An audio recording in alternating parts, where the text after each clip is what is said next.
Superstar Shakib Khan কলকাতায় এসেছেন তার সিনেমা তুফানের প্রিমিয়ারের জন্য এবং কলকাতায় পৌঁছে তিনি গিয়েছেন জনপ্রিয় অভিনেত্রী তুফান সিনেমার নায়িকা মিমি চক্রবর্তীর বাসায় মেহমান হয়ে। কিন্তু মিমি চক্রবর্তীর বাসায় শাকিব খান মেহমান হলো কিভাবে, আসুন বিস্তারিত জেনে নিই ভিডিওতে। 5 জুলাই সুপারস্টার শাকিব খানের তুফান সিনেমা রিলিজ হচ্ছে ইন্ডিয়ার কলকাতাতে।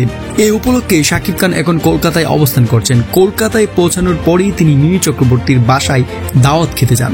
মিমি চক্রবর্তী এবং তার পরিবারের সাথে শাকিব খানের ছবি সামাজিক মাধ্যমে প্রকাশ করেন মিমি চক্রবর্তী। নেটিজেনরা এই মুহূর্তগুলো দেখে খুবই খুশি এবং পাপারাজিরা এই ব্যাপারে বেশ উৎসাহী। তুফান সিনেমার ট্রেইলার ইতিমধ্যেই প্রচুর জনপ্রিয়তা পেয়েছে এবং দর্শকরা সিনেমাটি দেখার জন্য অধীর আগ্রহে অপেক্ষা করছেন।